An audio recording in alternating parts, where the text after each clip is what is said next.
Hello and welcome to our video, Funkifying the Clave. We're going to attempt to give you a basic understanding of how to apply Afro Cuban rhythms to jazz, funk, and rock, whatever, with the focus on the bass and drums, because the relationship between these two instruments creates the foundation of the groove. Also, the key to understanding and playing these types of grooves comes from each player knowing what the other is doing. So when you see how both parts work together, it's possible to develop a feel for the rhythmic relationship that occurs in this type of music. And hopefully this will inspire you to funkify your own grooves, regardless of what instrument you play. Now, it's not our goal to provide you with a complete and definitive background in traditional Afro-Cuban music. We're using the music as a departure point without losing sight of the past. For a more in-depth analysis of Afro-Cuban music, we recommend Ignacio Borgero's video, Mastering the Art of Cuban Drumming, Giovanni Hidalgo's video, Congo Virtuoso, which he did with Changuito. These are both available from DCI Music Video. Also, Frank Malabé's book with Bob Weiner, Afro-Cuban Rhythms for Drum Set, available from Manhattan Music DCI. Most of the material we're going to cover can also be found in our book, Funkifying the Clave, published by Manhattan Music, Warner Brothers. You've read the book, now see the movie. Bienvenidos a todos a nuestro video Funkeando la Clave. Vamos a presentar varios ritmos afrocubanos y a mostrar cómo se puede aplicarlos a otras formas contemporáneas de música, la música sumamente el jazz, el funk y el rock.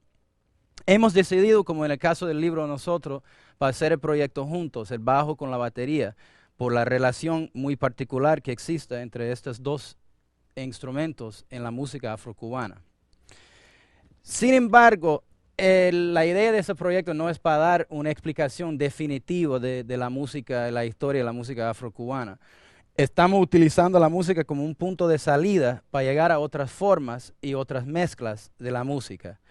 Si se interesa estudiar más profundamente la música afrocubana, podemos recomendar el libro de Frankie Malabé y Bob Weiner, Afro Cuban Grooves for the Drum Set, Afro Cuban Rhythms for the Drum Set, y también los videos de Ignacio Berroa y de Giovanni Hidalgo y Giovanni con Changuito, que son todos excelentes. Bueno, vamos a gozar y esperamos que también ustedes van a llegar a desarrollar sus propios movimientos y maneras de mezclar la música afrocubana con otros estilos y que la música siempre sigue para adelante. We're assuming that most of you have at least heard of clave or are somewhat familiar with clave, but we're going to give a brief definition, explanation of clave. The heart of all of Afro-Cuban music is in the clave. It's the equivalent of a backbeat in funk or rock and roll, 2 and 4 in jazz. It's even deeper than that because basically all rhythm, harmony, melodies, everything is subject to the clave in Afro-Cuban music. There are basically two claves. There's the son clave and there's the rumba clave.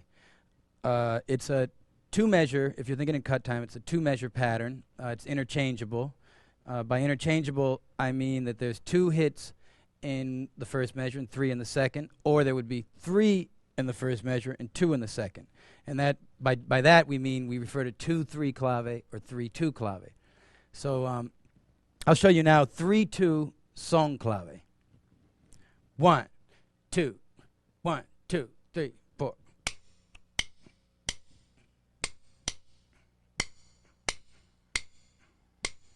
Okay, 2-3 son clave would reverse the measures. 1, 2, 1, 2, 3.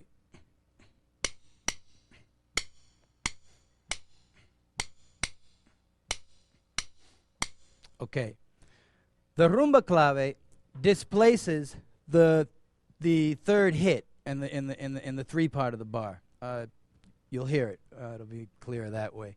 I'll show you now 3-2 rumba clave. 1, 2, 1, 2, 3, 4.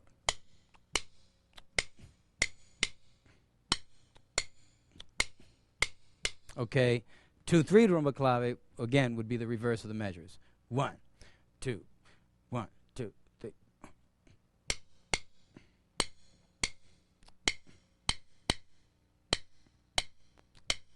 Okay, crossing the clave means playing the clave in the wrong side. In other words, playing a 3-2 clave in a section that asks for 2-3 clave.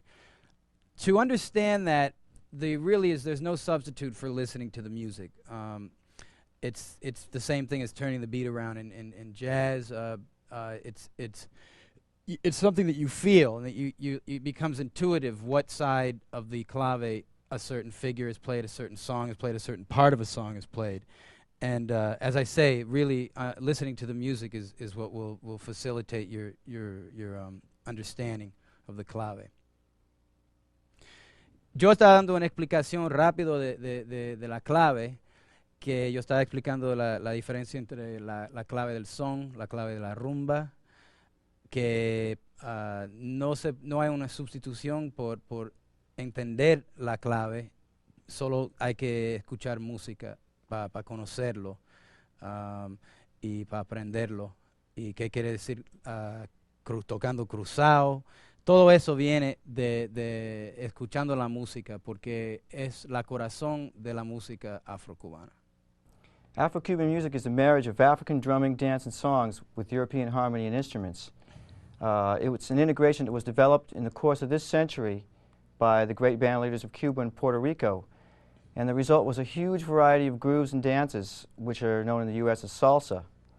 The typical salsa rhythm section consists of congas, timbales, bongo, bass, and piano. And the heart of the ensemble is the bass tumbao. It's a repeated figure that creates the groove. It could also be played on the conga, which is also known as a tumbadora. Se puede decir que la música afrocubana es una matrimonio entre bailes, tambores, ritmos africanos con instrumentos, armonías europeos. Fue desarrollado principalmente en Cuba, en Puerto Rico y Nueva York, que el resuelto fue una gran variedad de estilos y de bailes que en Estados Unidos se conoce como la música salsa. La sección rítmica de la música salsa normalmente tiene congas, timbales, bongo, bajo y el piano.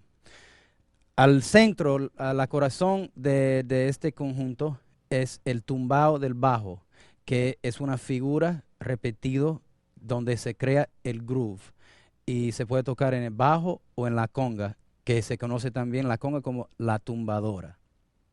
Now we're going to play for you some basic tumbaos of various styles and tempos. Robby's going to accompany me on the congas, cascara, and bell rides. This first example is just a very basic traditional tumbao. Notice that I don't start on the downbeat. After a beat and a half, I start on the fifth of the chord and walk up and walk down. And this is very typical of this type of tumbao. 1, 2, 1, 2, 3.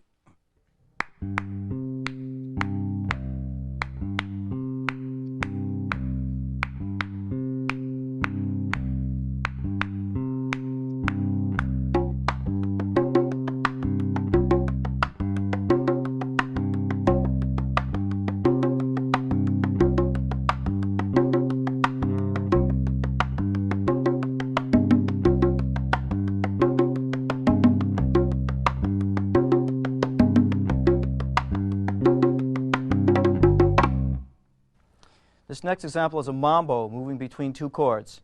Also a very typical sort of tumbao. I'm going to play in the key of C to B flat. And if you notice, I'm going to be playing on the upper part of the bass rather than the lower part of the bass, just to get the thicker sound of the thicker strings, you know, to get it more of like a typical woody tumbao sound. Here we go. 1, 2, 1, 2, 3.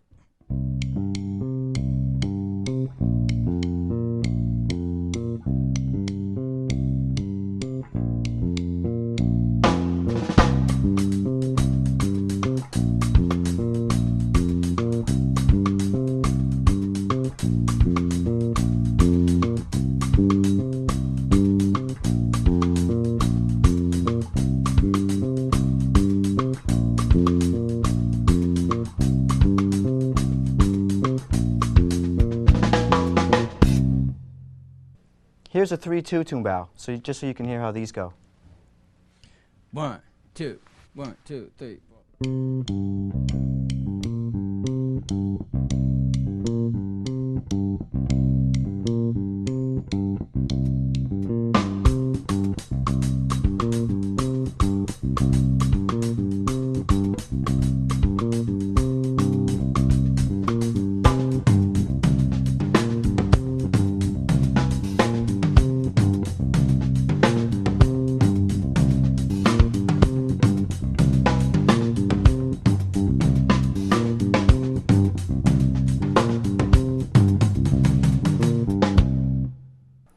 next one is a fast mambo.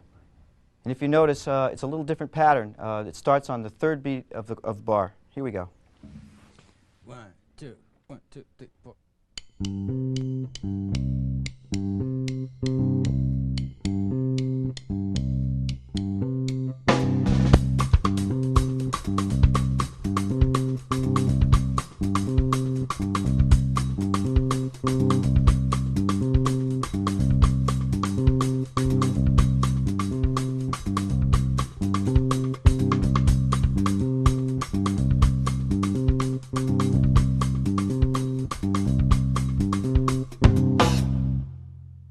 Here's another tumbao that vamps between two chords. This is a sol montuno, going from C to B flat.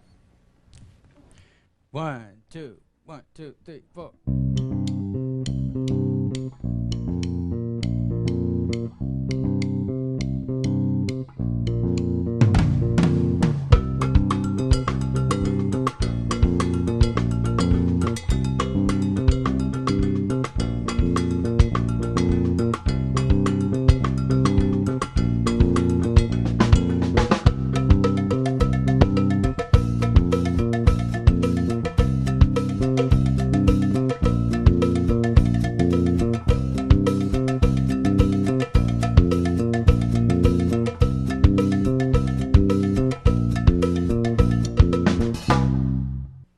Here's a son montuno from 1957, Tito Puente Orchestra.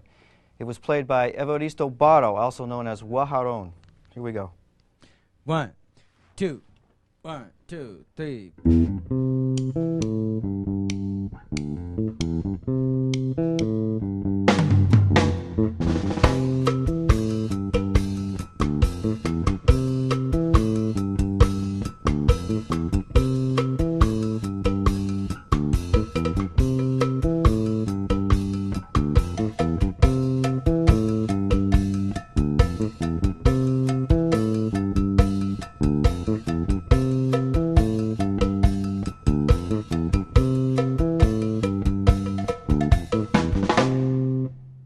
This next tumbao is a guajira in F minor, composed by the great New York bassist Bobby Rodriguez when he was playing with the Alegre All-Stars in the 70s. Here we go. 1, 2, 1, 2, 3, 4.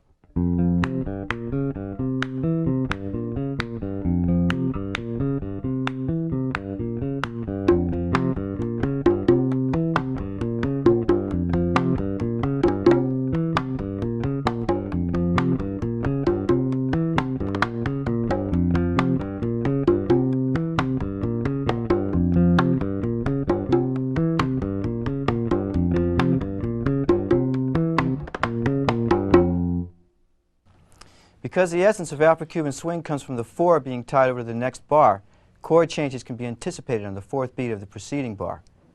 To demonstrate, I'm going to vamp between C and B flat, and I'm going to anticipate each chord as I go. Here we go. 1, 2,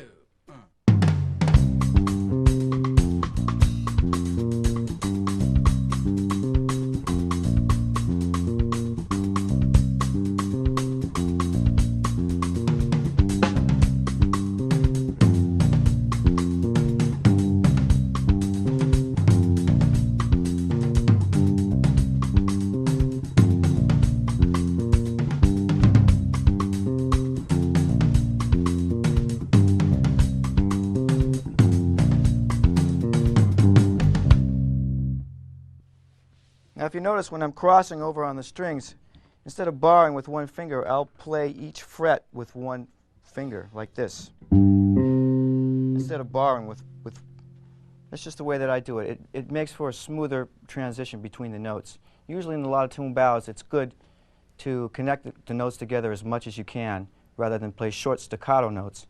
And that's what I've been trying to do with these examples.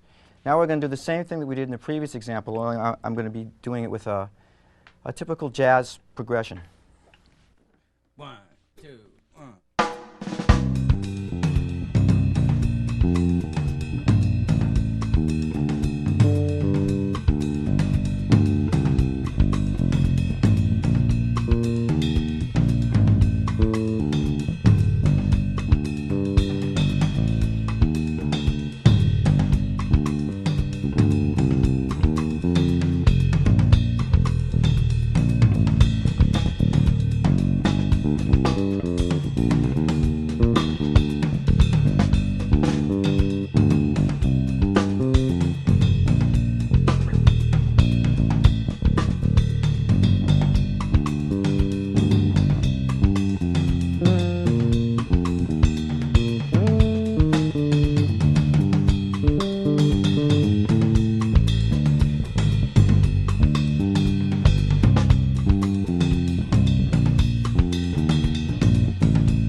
One good way to get a feel for how the tumbao works with the clave is to tap it with your foot while you're playing a tumbao.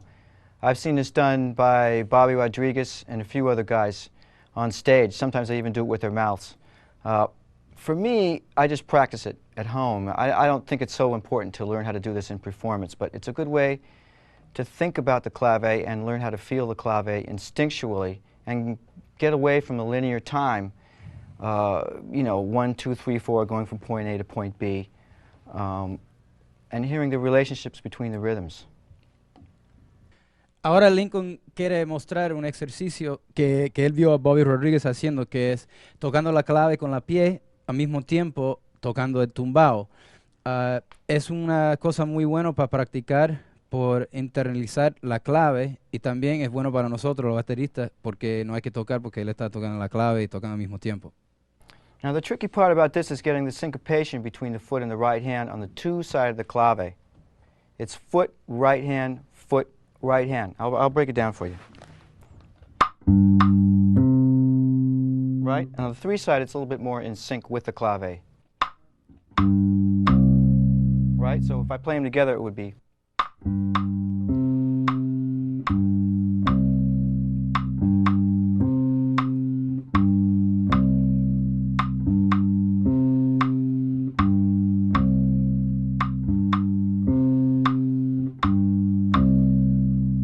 Faster.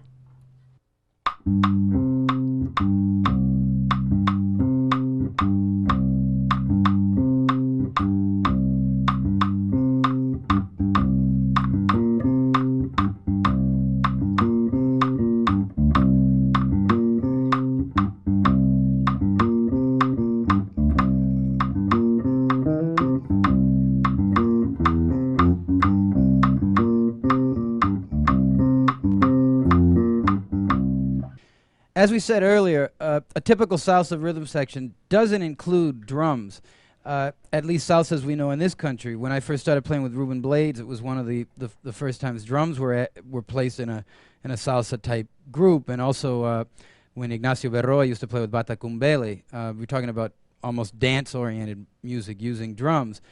In Cuba, that wasn't the case, isn't the case. Drums go back to even the 40s. There were drum set players used in the cabarets and in a lot of the larger orchestras. And certainly the newer bands in Cuba now use a sort of a drummer slash timbalero. The timbales are integrated into the kit, oftentimes over on the left side. And I'm talking about dance bands. Used drummers is very common to see, but whereas in this country it's not as common, at least in salsa. I'm not talking about Latin jazz. A lot of the rhythms that you've heard up until now on the drums are percussion type rhythms, basically timbale patterns applied to the drums. Again, in a Latin jazz context, and also these rhythms that you've heard, we can strongly recommend Ignacio's Berroa's video. He also goes into a much more detailed explanation of the clave, but he breaks down a lot of these rhythms you've been hearing, the bell rides, the paella, cascara, as well as a host of other things as well.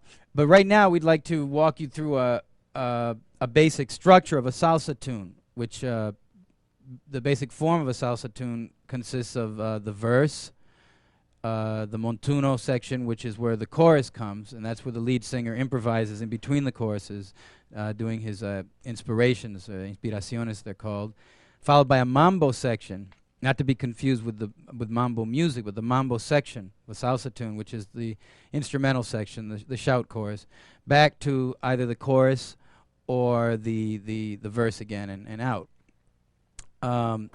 We're now going to play this for you, a tune called Mambo for Tajreed.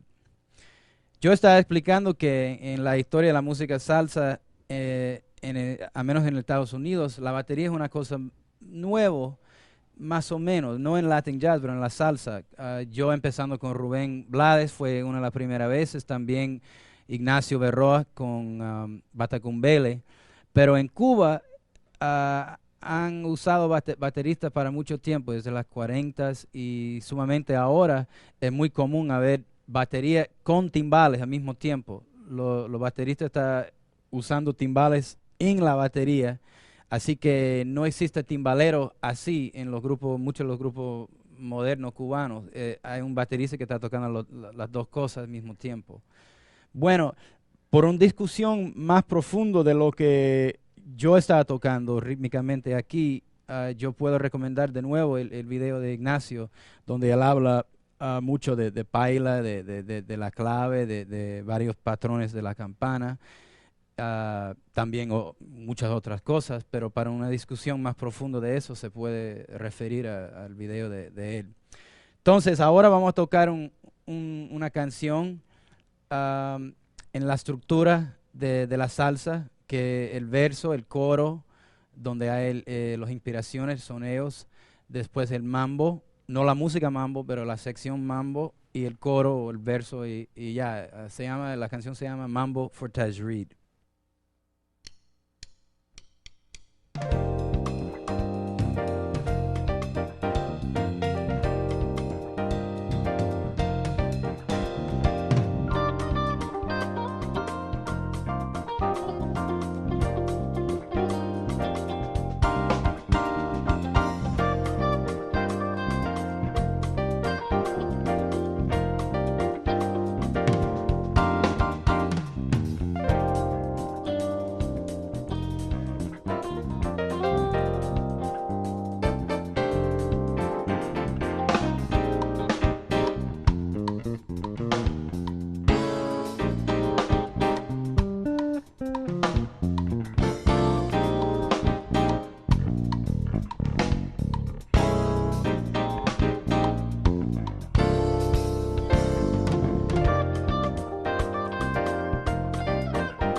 The intangible element within this music really lies within its swing, the phrasing of the groove in between the triplets and eighth notes or triplets and 16th notes.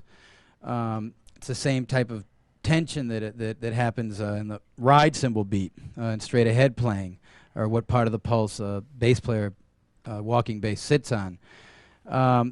Every music has its own swing. I mean, talk about Viennese waltzes. You can talk about really any kind of music, and this is again where we have to say that listening is no substitute. But there just as a drummer, Elvin Jones, Tony Williams, everybody has their own identifiable ride cymbal beat. With the cascara, there's a lot of ways of playing it, and with all these rhythms, depending on how you phrase it. Again, it's this tension between the triplets and 16th notes, because if you think about it, really the triplets or 16th notes are a pretty arbitrary description of these rhythms, because most of these rhythms come from Africa, and there's really not a differentiation. If you say, well, this is a 16th note, this is a triplet. And one example that I always like to give is a sort of Brazilian 16th notes. You're probably wondering what referring to Brazilian music in an Afro Cuban video, but I think it's a good example. I think it's pretty clear that when you talk about the differences between the feel and the 16ths and the triplets. So if you were to play straight 16th notes, say accenting the last 16th note and all the and on the beats, in a very strict 16th note, it would sound like. Okay. Now, if we were to play those as triplets, this is right, left, hand to hand. If we're playing as triplets, sort of a flam triplet type thing, we would have.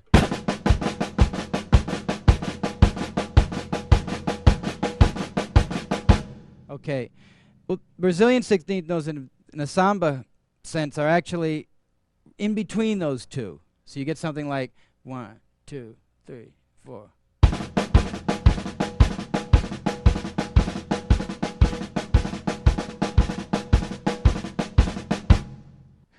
Yo estaba hablando de la importancia del swing de esta música, la timba, la facilidad de frasear entre las semicolcheas y tresillos, y es como la misma tensión que existe en la música de jazz, con el platillo donde se pone los golpes, que a veces no se puede escribir porque tiene que ver con swing.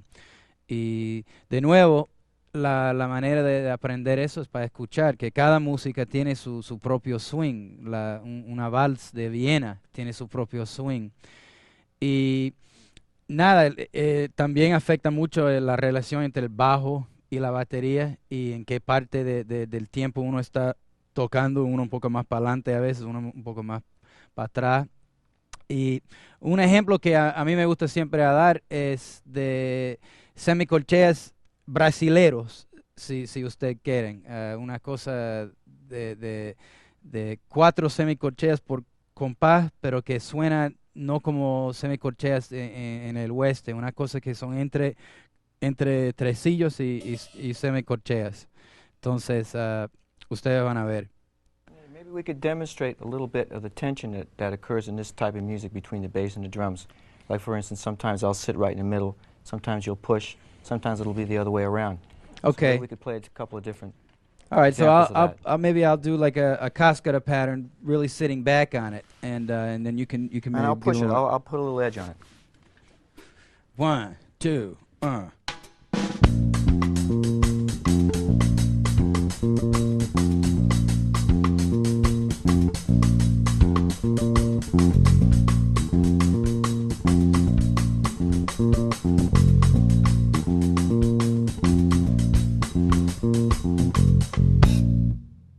Okay, and now we could try the opposite thing. Right. I'll make it more tight and on top, and you can lay back And I'll on sit it. in the middle and make the notes a little longer. And Okay. okay. 1, 2.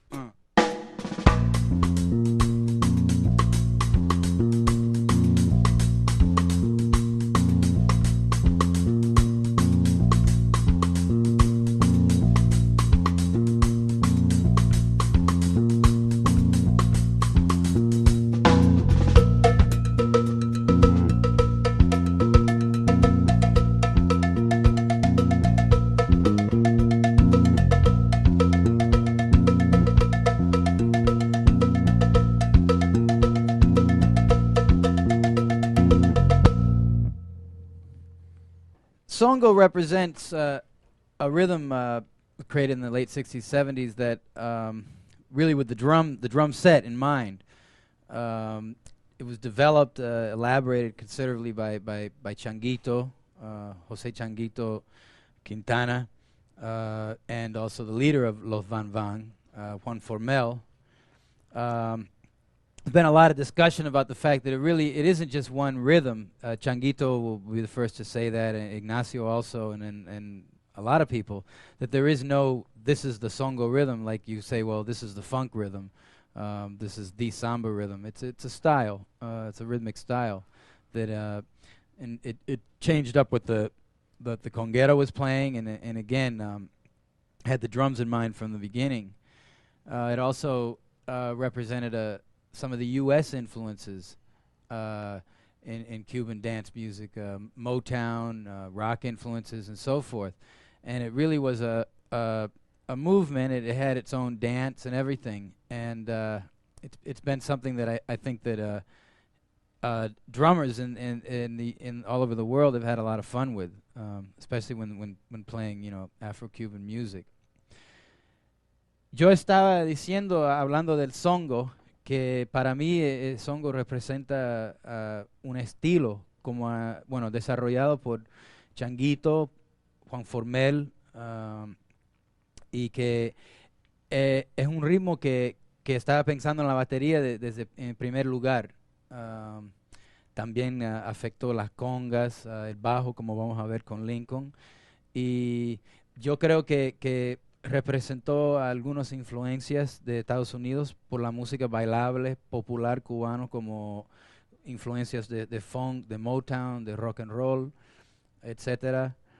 Y la cosa importante para decir, como ha dicho Changuito muchas veces y Ignacio, que no es un solo ritmo, que hay una manera, eso es el ritmo songo, es más un estilo donde se puede hacer muchas diferentes cosas y se puede desarrollar a muchos diferentes movimientos y estilos.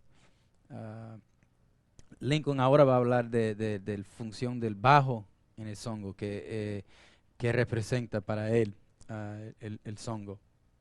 Bearing in mind what Robby said about the songo and outside influences coming in, for the bass, it just made it a much more free and open style, breaking out of the traditional 2-bar patterns into 4-bar, 8-bar patterns with a lot more filling, a lot more improvising and interplay between the instruments.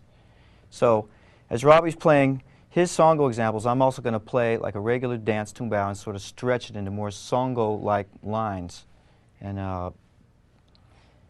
it's really like, songo is like an attitude. It's like something that's sort of permeated into all modern salsa music, even the dance music.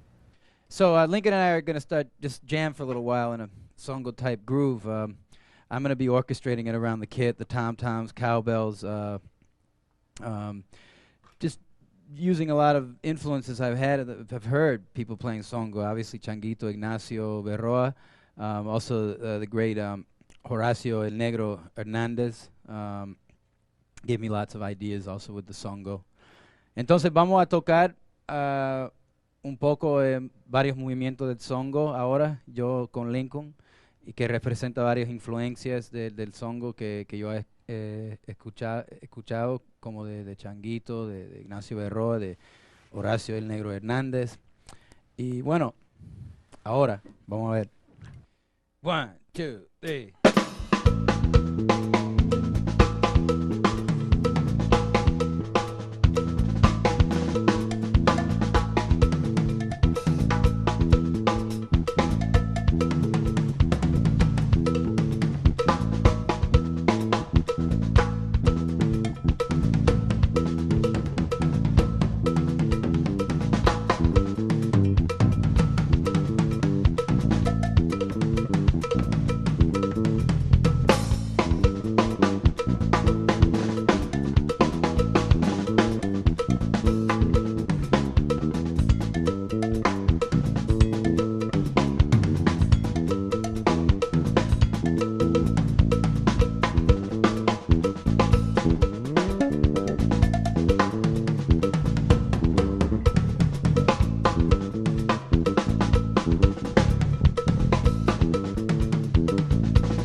Now we're going to break it down, play it a little slower.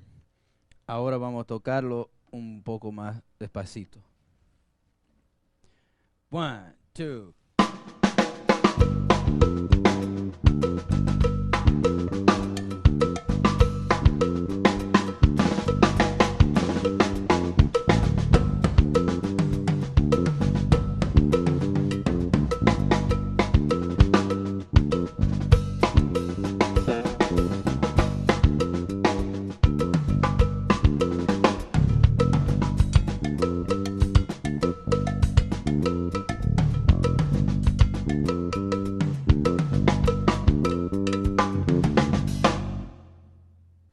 One of the things that I enjoyed doing with the songo that I developed years ago, over the years also, with especially playing with my associate here, Mr. Goines, especially with Dave Valentine, was I sort of, when I was playing the songo and playing around the kit and everything, it's a lot of fun, and I like the way it sounds, but I also wanted to tighten it up a little bit and sort of play more of a funkified type thing, and still keep the bell in there, but sort of taking care of what, you know, the kick, snare, hi-hat in the same part of the groove. And so I just basically moved the left hand over to the hi-hat and found some shots on the snare drum, which almost they aren't backbeats, but it's like a sort of a songo type backbeat thing. And anyway, and then Lincoln went along and did his thing on the bass. Yo estaba diciendo que para mí para funkear el songo, me gustó mucho tocando así como yo estaba tocando en toda la batería, pero también me gusta tocar un poco más funky, un poco más apretado. Y lo que yo hice es, yo puse la mano izquierda ahí en el hi-hat. Y es un estilo que bueno, hemos desarrollado por los años con Dave Valentine, con mi socio aquí, Lincoln Goines, que él va a hablar en lo que él hizo a funkear el songo también. One of the things that Robby and I did playing with Dave Valentine was, it was a lot of times we would go out on the road and it would be a quartet, and we would have a chance to, like, you know, sort of extrapolate and condense rhythms from other instruments and just play them on the two instruments, the bass and drums. And aside from Robby doing that on the drums, I would also do that on the bass, and I would add things. You can do that by using the slap technique, and I'll show you how it can be used to embellish a tumbao, and, you know, to build intensity in the rhythm section. This is a style that I first heard used by Sal Cuevas in the 70s with you know, playing on the Latin recordings with the Fania All-Stars. And then later in the 80s, when I went to Cuba, I had a chance to hear some of the cats down there playing, and they showed me how they used it. When you do this kind of when you do these kind of grooves, you have to be careful not to use them too much, because they have a tendency to clutter up the groove and you know, make it sound a little thin on the bottom. I'll start off playing a regular tumbao with my thumb, and I'll embellish as we go along. 1, 2.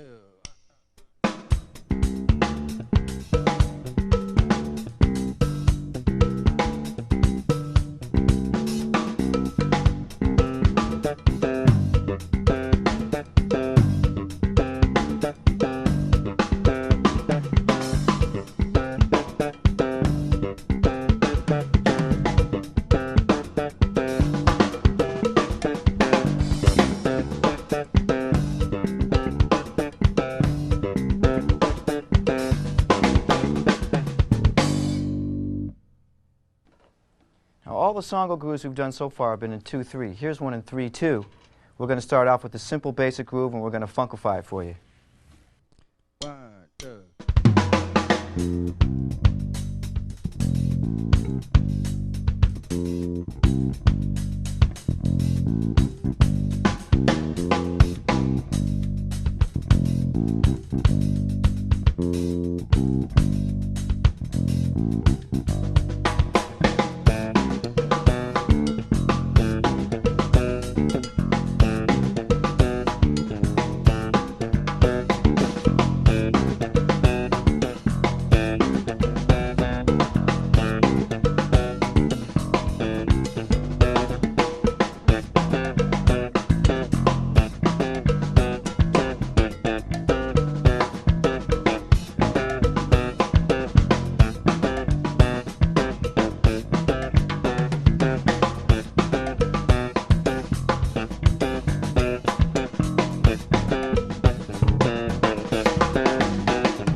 Now we're going to play a songo, which will demonstrate some of the grooves that we talked about.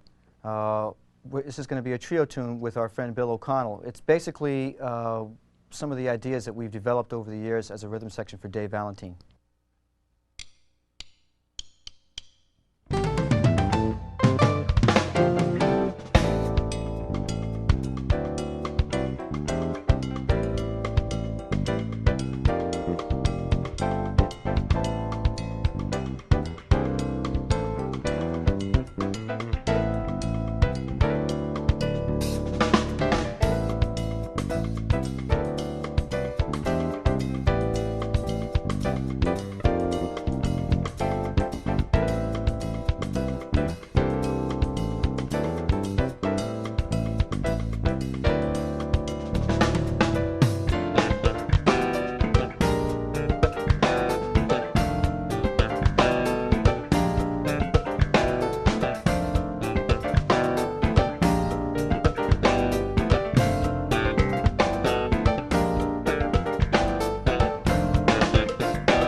Now we're going to get into the guaguancó. The guaguancó is one of three forms of the rumba originating in Cuba. The three forms being the yambú, the guaguancó, and the columbia. We're going to be concerned with the guaguancó. Basically, the rumba form was developed in the last century in Cuba after the abolition of slavery. A lot of the slaves moved to the urban centers of Havana, Matanza, and began creating the rumba, which primarily was played on conga drums, voice, stick pattern, and of course the dancers, because this is all to accompany dancers. A lot of people think of the rumba as something folkloric. It's not really folkloric. In fact, it's popular. I think that in this country, when you talk about popular, you speak about something being commercial, and folkloric, something being sort of pure, historical. But in Cuba, that's not really true, I don't think, for the Guaguancó, because when you say that, you're implying that it's something archaic, that for anthropologists to study, and it's not at all. The rumba is constantly developing, is changing. It's very much alive. It's a popular art form. Yo estaba hablando del guaguancó, de la rumba. El guaguancó viene hay tres formas de la rumba: el yambú, el guaguancó y la columbia. Pero nosotros vamos a mostrar el guaguancó, y que el guaguancó es una cosa, la rumba es una cosa desarrollada en Cuba, principalmente en La Habana, en Matanzas, y que es una música que no es folclórico, es una música popular, que no es una cosa arcaico, no es una cosa que para los antropólogos es más una cosa que sigue viviendo, sigue desarrollando, y que la rumba es una forma así, que normalmente son tres tumbadoras, la guagua de palos, la voz, y siempre acompañando el baile de la rumba. So I'm now going to demonstrate a basic guaguancó on the congas. Again, there's a million variations of these parts. Obviously, you check out Giovanni's videos and just listen to the music if you want to get more into the variations. And Mr. Goines is going to help me out. He's going to play clave. This time he's going to play with a stick, not with his foot. So first, this will be the tumbadora part, the guaguancó.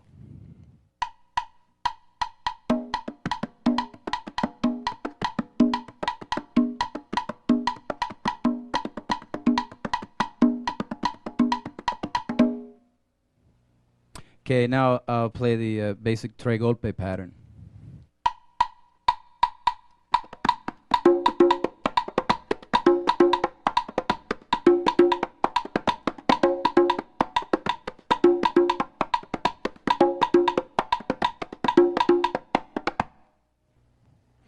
Okay, you'll notice with the tres golpe that it's normally played contra clave, which means that the ging is not on the three side of the clave. It's not the ga.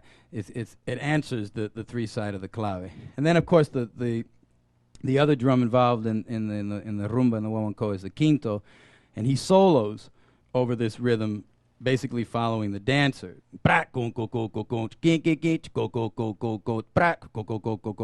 so forth and so on. He's following the movements of the dancer. And again, these are very basic, the rhythm. I mean, the way a lot of people play now is they don't even play the whole tres golpe pattern. More than one guy actually solos, is replicando. Yo estaba explicando, esos fueron los dos partes más básicos del guaguancó. Claro que hay 20,000 variaciones, y que también parte del quinto. Y yo estaba diciendo que hay mucha manera de tocar la rumba, el guaguancó, que el quinto sigue las personas que están bailando, y que a veces se puede tocar el tres golpe diferente. Lo que está tocando el tres golpe se puede replicar también, pero eso es más o menos básicamente como suena, y ahora en los dos tambores. Now I'll play the guaguancó between the two drums, and then you'll see how it becomes applied to the drum kit. Okay, let's go.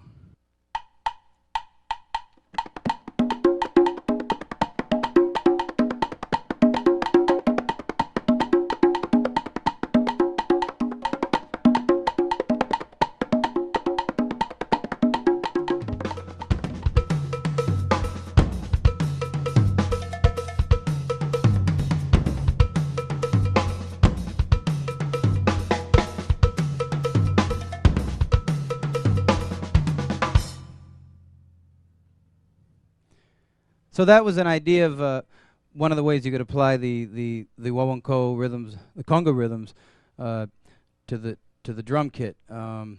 Basically, the bass drum was playing sort of the tumbadora part, and the the tom-toms were in the tres golpe and a little replicando with the snare drum.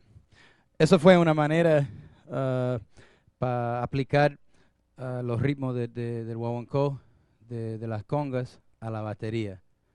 The role of the bass functioning as a drum part is real evident in the guaguancó. I'm going to play a couple of traditional lines and also one extra line that's a line of the great composer and band leader and bassist from Cuba, Israel Cachao Lopez. 1, 2, 1, 2.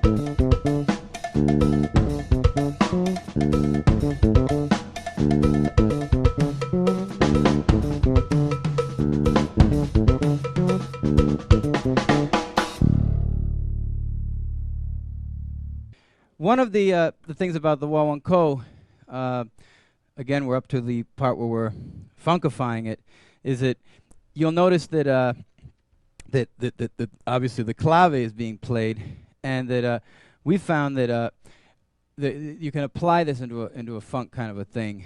And first of all, if you think about New Orleans second line music, you think about Bo Diddley grooves and so forth, where it's more sort of 3-2 clave or 3-3 clave sometimes than backbeat. You get this sort of a feel. Yo estaba explicando para hacer más funky el guaguancó. Hay la clave y hay la música de New Orleans, donde se toca más clave que clave 3-2 que backbeat.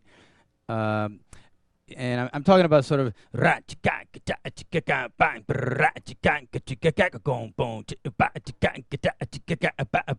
and so forth. So we're gonna play some sort of New Orleans type thing, and then we're gonna show how we move that with the guaguancó.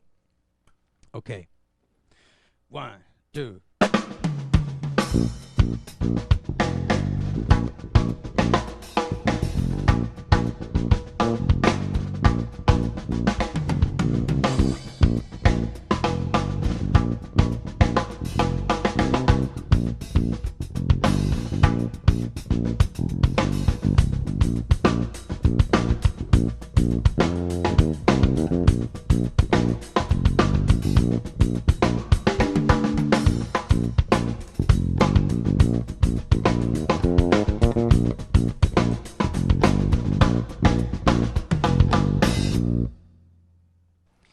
Now we're going to jam on some grooves, going back and forth from traditional guaguancó lines to lines that combine rumba, New Orleans, funk, and you know, some hybrid lines, some funkifying lines.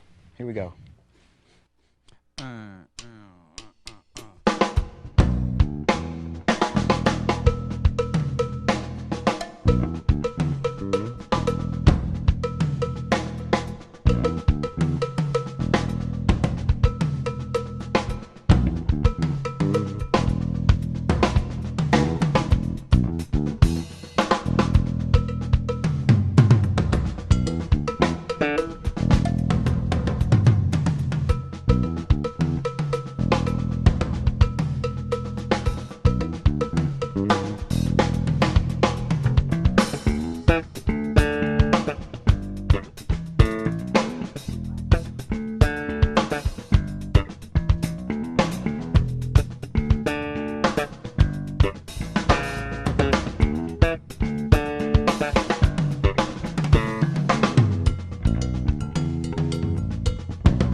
We're going to bring out Wayne Krantz again to join us up here in the trio on a wawanko that Lincoln came up with, a fast wawanko.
When it comes to Afro Cuban 6/8, you're talking about a whole bunch of music. I mean, we haven't even really mentioned bata. A lot of the bata rhythms are in 6/8. There's also other styles, African styles in Cuba. There's the more Congo styles. There's abacua, ñañigo, arara. We haven't really gotten into any of this, and we really aren't going to because it's a whole other series of videos. But in any case, the 6/8 rhythm, we're going to give you sort of a basic feel the 6/8 and show the different possibilities how you can play it, especially with time feels. Cuando uno está hablando del 6/8 afrocubano, es una cosa que se puede hablar de muchas diferentes formas de la música, de la batá, que no hemos mencionado todavía, también de la música abacuá, arará, etcétera, que son muchos en 6/8. Pero nosotros vamos a dedicarnos solamente a una porción de un ritmo básico 6/8 y para mostrar las posibilidades en lo que se puede hacer con el 6/8. Ahora Lincoln va a hablar de eso. Robby and I composed a little 6/8 jam that's going to show how you can subdivide the 6/8 and go between various time fields. The 6/8 is great for that. It really lends itself to that kind of a thing. This particular jam is going to start out in a 6/8. We're going to go to a half-time jazz, back to a 6/8, then to a double-time jazz, to a 6/8, and then we're going to play like a shuffle, like a blues shuffle, back to the 6/8 again, then to a waltz, and then take it out. So here we go.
The cha-cha groove, actually the correct pronunciation is cha-cha-cha with 3. That's right. Is most easily recognized by tempo, which is generally medium, slow to medium. You can easily incorporate it into funk and rock because it's one of the basic Afro-Cuban rhythms that goes well with a backbeat on 2 and 4. And it has an emphasis more on the downbeat. Sort of like Santana's version of Oye Como Va, Louie Louie. A lot of pop music will use a cha-cha groove. A lot of the old Carol Kay stuff was cha-cha stuff. Well, lo que está diciendo Lincoln es que con la cha-cha-cha, que sumamente es un baile, y la música siempre acompañando el baile de la cha-cha-cha, se puede utilizar en muchas formas también de pop americano, porque es una de las únicas formas que inmediatamente es muy fácil a tocar el 2 y 4, el backbeat. Claro que todo el mundo conoce Oye Cómo Va, y canciones como Louie Louie, y bueno, es una música que cuando lo toca, muchos artistas americanos de pop han utilizado esa música sumamente por el tiempo, porque el tiempo es más despacio. When it comes to what I play on the drums, a lot of it is just some of the same timbali type rhythms slowed down and just orchestrated slightly differently. Cuando tiene que ver con la batería, yo toco mucho de los ritmos del timbal, pero más un poco diferente como la manera de orquestarlo en la batería y más lento que los ritmos que ustedes han escuchado hasta ahora. Here's a little line that I devised for the cha-cha-cha using the slap technique. It's basically the same thing that I explained in the songo section. You keep the tune bow on the bottom and you just do extrapolations on the top. So at a little slower tempo, it's a little easier to see what I'm doing. So here we go. 1, 2, 1, 2, 3.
Here's a blues we're going to play that we're going to play as a quartet that sort of demonstrates some of the things that you can do with a cha-cha-cha.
Mozambique is another rhythm that's often been used in a rock and a funk context. Steve Gadd, a lot of people know his grooves. A lot of them are sort of Mozambiques. Even Ray Charles has used Mozambique. One of the things about it is that it was developed in the mid to late 60s by Peyo Afrocan in Cuba. It has a lot of similarities to the rhythms of the conga, the comparsa, which is the carnival in Cuba. And it's a sort of a hybrid of that with a lot of different things going on with the congas and so forth. But it's been used a lot in the States. In addition to Gadd, Elvin, even a lot of his Latin sort of ride cymbal beats are sort of Mozambique type. With the bass, the lines usually start on the downbeat on the 2 side of the clave, and you also can note the rhythmic and harmonic patterns of the first bar, which are usually like a 2-chord vamp moving down a whole step. Right.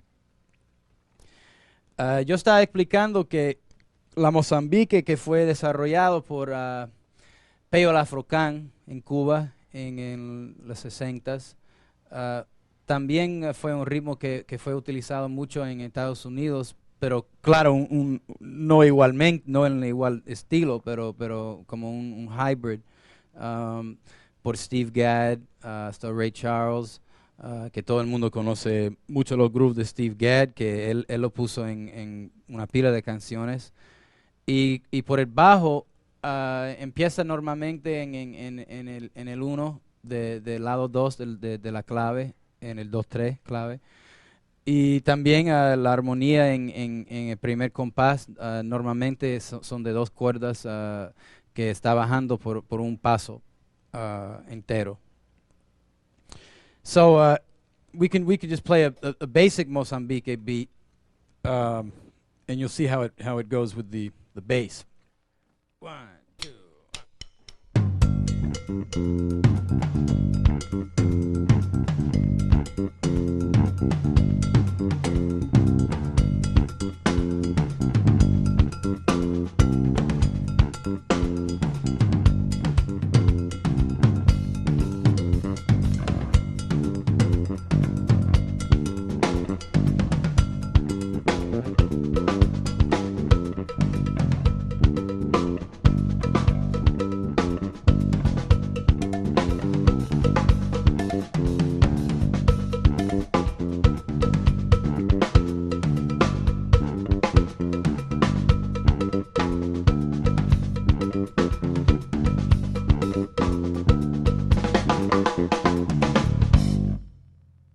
Well, as we were talking about, the Mozambique can really be applied into a funk rock kind of a context. We're going to have Wayne Krantz come up here, do this as a power trio, guitar, bass, drums, a tune that we like to call Metal Mozambique.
One of the things we'd like to talk about is that, as we've been alluding to this I think in the course of the day, that we really want you to think openly about the rhythms, about the music, even about the clave.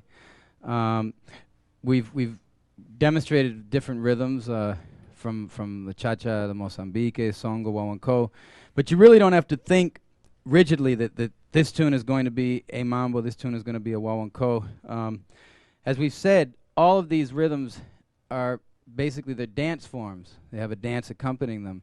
And a lot of the most popular dance bands, especially more contemporary bands, really take a lot of liberties with the music. I'm speaking about a lot of the newer bands in Cuba, NG La Banda, NG La Banda, Paulito y su Élite. In Venezuela, it's a wonderful band, Guaco. All of these bands use drums, they use funk influence, they have a lot of funk influences. Then in the course of one tune, you'll have maybe songo, you might have a guaguancó section, you might have a Mozambique, and that this is dance music. This is actually pop, what would be commercial music in these countries. They're the most popular bands in these countries. These are the bands that everybody dances to. And they're wide open in terms of what they're playing. It's really incredibly wide open. The NG La Banda in the middle of a tune might go into oleo. They'll start going into a bebop tune, turn that into a mambo. Also Brazilian and calypso and stuff all like the that too. All those Caribbean influences. Yeah. Yo estaba diciendo que uno tiene que estar muy abierto con la música, que hemos mostrado varios ritmos, pero que eso no quiere decir que una canción es en este ritmo. Estamos tocando una canción que es guaguancó solo, que muchos grupos en Cuba ahora, en Venezuela, están tocando muy libre, con muchas influencias del funk, de música brasilero. Yo estoy hablando en particular del grupo NG La Banda de Cuba, Guaco de Venezuela, Paulito y su Élite. Todos esos grupos tienen batería, tiene bajo que está haciendo el slap, todo eso, y que uno tiene que pensar muy abierto, uno tiene que estar muy abierto con la música y no piensa que muy rígido, que eso es la otra cosa, es otra cosa. Se puede cambiar y mezclar hasta en una sola canción, porque esos grupos que yo estoy mencionando son grupos bailable, popular, comercial, y ellos están poniendo un poco de todo el tiempo. A good example of what we've been talking about now is a tune that Lincoln wrote that we're going to play, which incorporates a lot of different styles. It's sort of a guaguancó-ish funk type thing. It's got songo, it's got like a mambo section. Also the clave changes back and forth. And this is also a really common device in all this music we're talking about, that clave can go from 2-3 to 3-2, 3-2 to 2-3. Right, but the clave doesn't really change itself, right? I mean, the clave itself never changes. It's just the way to change the clave in the course of a tune is you add a bar or you take out a bar within the course of a percussion break or something like that. That's what you usually do. Even like the stuff that you hear on the radio, the pop salsa stuff, like it'll start out in a 3-2 and then it'll go to a 2-3 for the instrumental part and then go back, and they'll do that by what you were saying. Definitely. Because that's even like, again, with Ruben Blades. I mean, he might have a song where he heard the verse 3-2 and the chorus that he came up with was 2-3. That's no problem to have that in the same tune, and I think that another thing. I mean, we're basically talking about how being open and not thinking very rigidly about all of this. Another thing that the bass drum doesn't necessarily have to double the bass tumbao. I think you probably have noticed that a lot by now. Just like in funk, you don't always have to. Yeah, especially when there's just when you're just working with the bass and the drums, and there's no other percussion instruments involved. Like, well, I'll play some parts. I'll take some of the percussion parts and I'll play it. You can really spread the groove out and make it like a puzzle, and that's what Robby and I have tried to do on a lot of the things that we're showing you. Definitely, and that a lot of that has to do with also playing when you play drums along with percussion. Drums in a percussion section. One of the things about Afro-Cuban music is you don't want to be doubling what somebody else is doing. If you have a timbali player playing cascara, I'm not going to play cascara if I'm playing along with a timbali player. Or if you have a conguero, I'm probably not going to do on the cross stick and tom-toms. It creates more dimension to the groove Absolutely, that way. Yeah. There's a lot of different things you can do, and what we've done is just some ideas for you, Estamos hablando que también que una canción que escribió Lincoln, ahora que vamos a tocar, que también se muestra cómo se puede cambiar la clave, que la clave no tiene que estar siempre 2-3-3, puede estar 2-3-3-2 en la misma canción.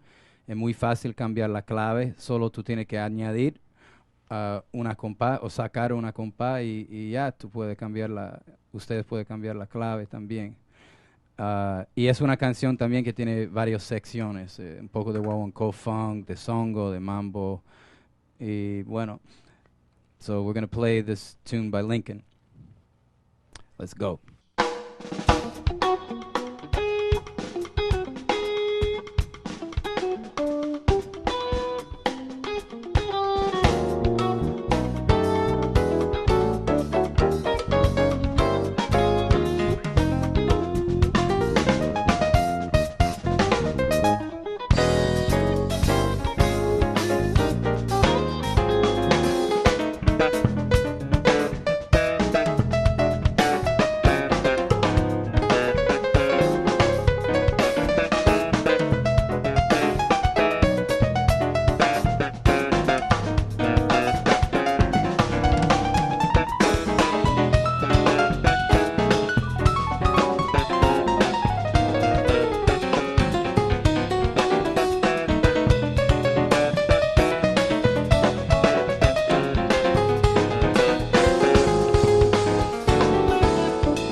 Thanks for watching.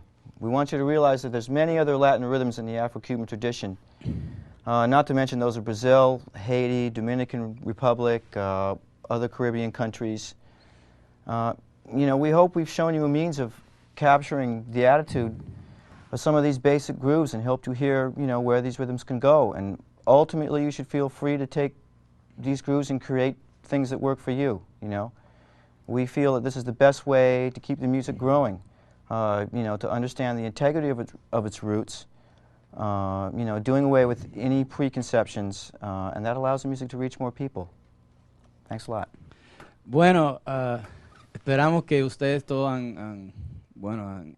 divirtieron con el video nosotros, y que también hay que mencionar que no hemos discutido nada de muchos ritmos afrocubanos, pero también de otros países latinos, claro, que de Brasil, Haití, República Dominicana, pero esperamos que por menos hemos mostrado un poco de la actitud de estos grooves, movimientos, y que lo que nosotros queremos es que todos ustedes se pueden crear nuevos grooves que trabaja para ustedes, así que la música siempre está creciendo.